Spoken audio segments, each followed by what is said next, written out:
Hello, good day. I am your teacher, Pets, and I am your instructor for the Understanding the Self. And our topic for today is all about the sociological perspective in understanding the self. So I hope that you will watch this at your own risk.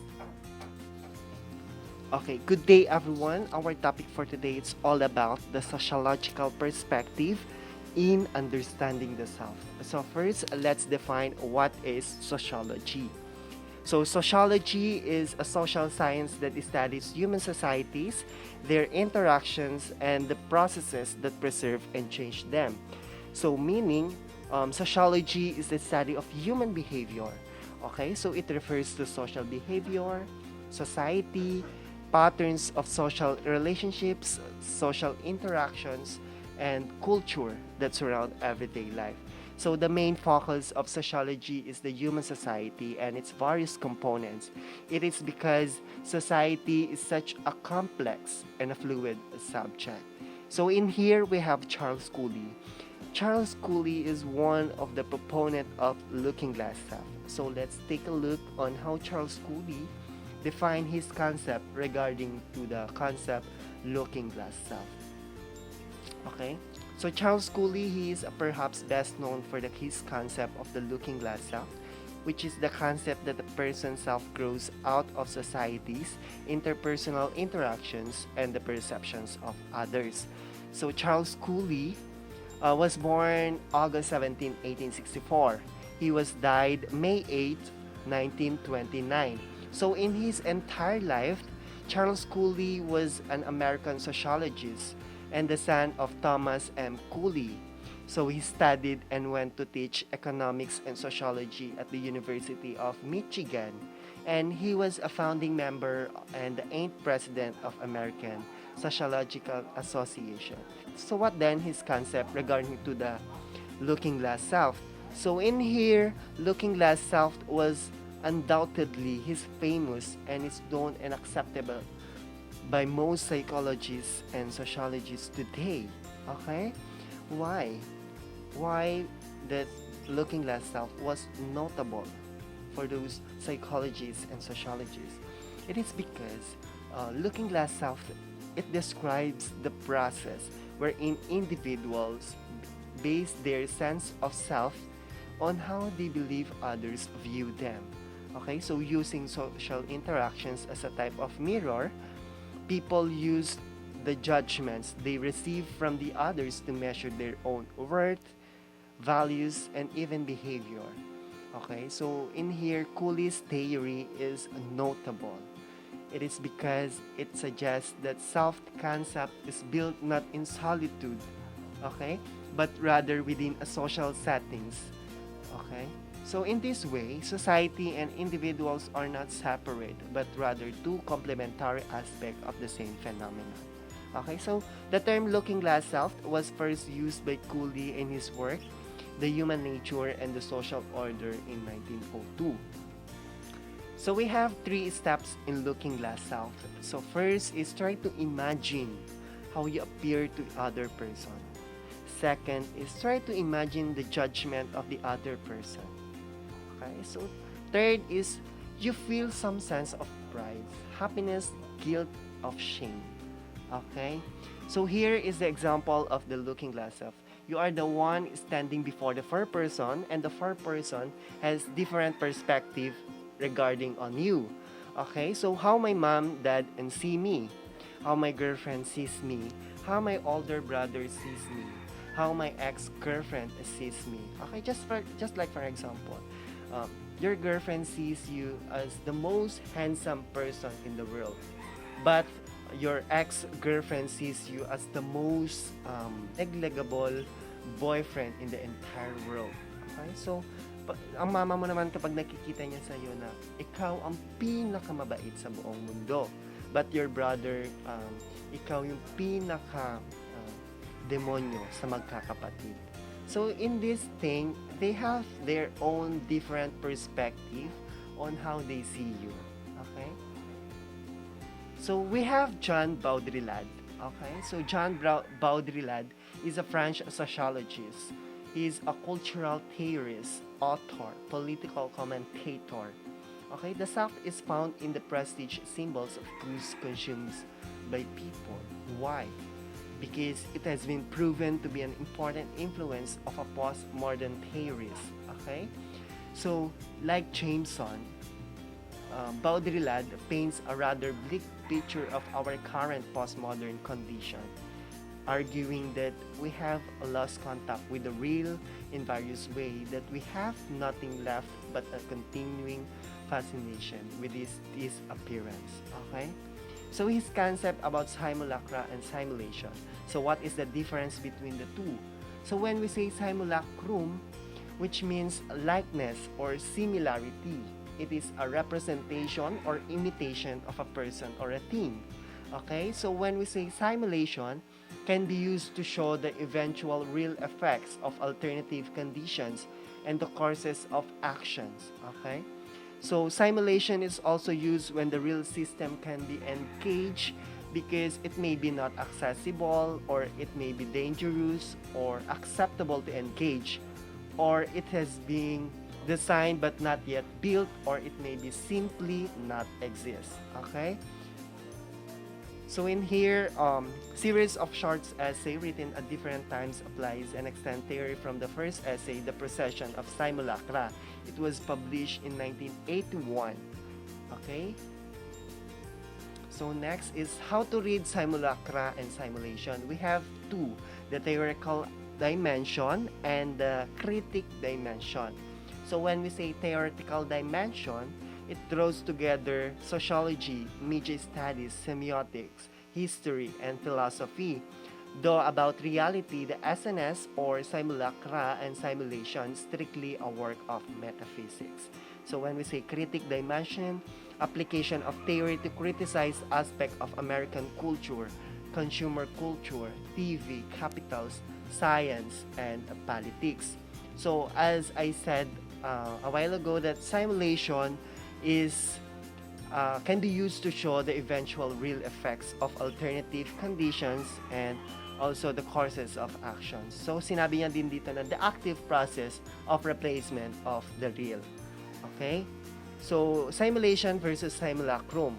Simulation refers to the process in a motion, whereas simulacrum refers to a more static image. Okay, so we have four-step processes of destabilizing and replacing reality. First is faithful. When we say faithful, is this the image reflects a profound reality. Okay, so when we say perversion, the image masks and the natures a profound reality. Okay, so when we say pretense, the image masks the absence of a profound reality. Okay, when we say pure, it is the image has no relation to any reality whatsoever. It is own a pure simulacrum. Okay, so what is hyperreal? So a word of simulacra where nothing is unmediated, for instance, without previous meaning, without intermediary mass media. Okay, so when we say hyperreal, it is the postmodern semiotic concept of hyperreality, or it was continuously coined by French sociologist, which is Jean Baudrillard, in Simulacra and Simulation. So Baudrillard defined hyperreality as the generation by models of real without origin or reality. Okay, so hyperreality then is a representation, or it is a sign without an original reference. Okay, so it is a special kind of social reality in which reality is created or simulated from models, or it is defined by reference to models, or a reality generated from ideas. So that is hyperreality. So social self and socialization. So we all know that socialization is really an important, or it plays a vital role in our life. Okay, because if we socialize ourselves, it would be best to boost our self-esteem, especially our confidence to talk with others. Okay, so in here Mead's theory of the social self is based on the perspective that self emerged from the social interactions, such as observing, interacting with others, responding to others' opinions about oneself, and internalizing and external opinions and internal feelings about oneself. Okay? Ayan. Si George Herbert Mead, a sociologist from the late 17th century. It is well known for his theory of the social self, which includes the concept of self, me, and I. Okay, so Mead's work focuses on the way in which the self is developed. So according to Mead, there are three activities developed on of the self, which is the language, play, and games. So when we say language, it's more on the symbols, gestures, and words and sounds. Okay, so when we say play, develop self by allowing individuals to take on different roles, pretend and express expectation of others. Okay, yung nung bata natin, naglalaro tayo ng bahay-bahayan, role-playing, maganyan. So when we say games, it's more on the rules, okay? It's more on the adhere the rules of the activity.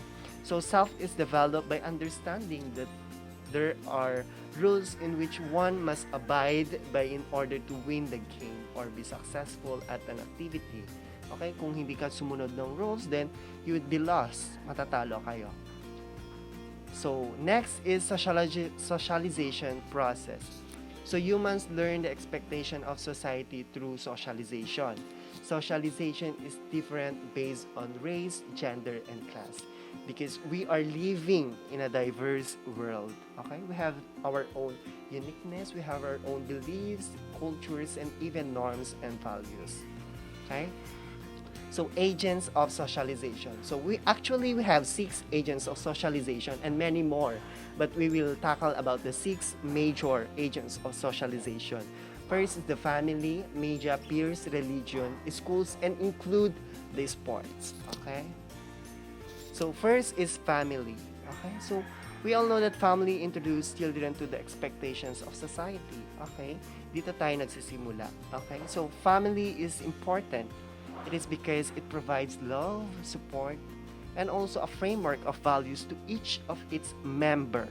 Okay? So, family members teach each other, serve one another, and share life's joys and sorrows. Okay? So, families provides a setting for personal growth. So, in layman's term, family is the single most important influence in a child's life. Okay? So next is media. The average young person aged 8 to 19 spends 6 to 4 hours per day immersed in the media various forms, often using multiple media forms simultaneously. So we are stepping in the threshold of 21st century, wherein technology dominates the world. Okay? So it is an important part of our life now. It is playing a very important role in everyday life. It connects us with the scenarios in the world and inform us many things like news, history, and entertainment, and etc.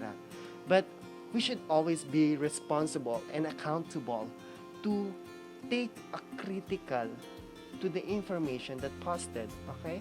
We should always be evaluative.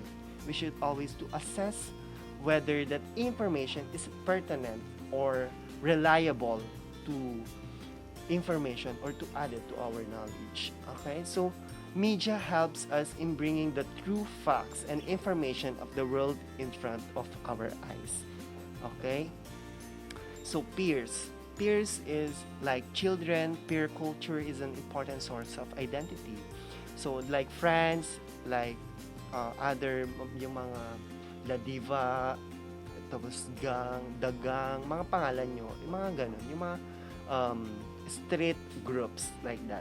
So through the interaction with peers, children learn concepts of self, gain social skills, and form values and attitude, which is true, okay? Because peer relationships provide a unique context in which children learn a range of critical social emotional skills such as empathy, cooperation, problem-solving strategies. Okay, so peer relationships can also contribute negatively to social emotional development through bullying, exclusion, and deviant peer processes. Okay? Gaya na lamang kapag sinabi ng mga kaibigan, huwag na tayong pumasok sa klase na ganito. So, it leads it to a bad influence. Sasabihin, sige, wag na din tayong pasok. Mga ganon. So, religion tend to develop the same religious belief as their parents, okay? Wala naman dun sa isang pamilya na sa 5 anak niya ay magkakaiba ng religion. 'Di ba? So, very often those who disavow, okay, religion turn to their original faith at some point in their life, especially if they have strong ties to their family of origin and after they form families of their own. Okay, so religion, it helps in creating an ethical framework as also a regulator for values in a day-to-day life. Okay? So this particular approach helps in character building of a person. In other words, religion acts as an agency of socialization. That is, religion helps in building values like love, empathy, respect, and even harmony. Okay? So, sports. So, through sports, men and women learn concepts of self. Why? Because men learn that being a competitive in sports is considered a part of a manhood, which is true. Okay, so in sports, it develops a sense of friendliness and also among the children and develop their team spirit. Okay, so it helps children to develop mental and physical toughness. Okay, so sports shapes their body and make it strong and active. So dun pa lang sinasabi na children should or actively participate in sports to avoid being tired and lethargy. Okay, so schools. So in schools, teachers and other students are the source of expectations that encourage children to think and behave in a particular ways. Okay, so here, research finds that teachers respond differently to the boys than to the girls, with boys receiving more of their attention. Bakit? It is because the the South was built before that mas may ingay or mas madadaldal ang mga lalaki compared sa girls. So we should put a lot of attention more on boys than the girls. Okay? So we all know that school plays an important because it gives people the building blocks necessary to do many things. Okay? Natutunan nating maging critically analyze, read, perform mathematical functions, writing, etc. Okay? So schools also provides exposure to activities, ideas, and fields of knowledge that you might never encounter otherwise. Okay, so that's it, our topic for today, and I hope that you will learn at your own risk. Thank you and stay safe, and God bless.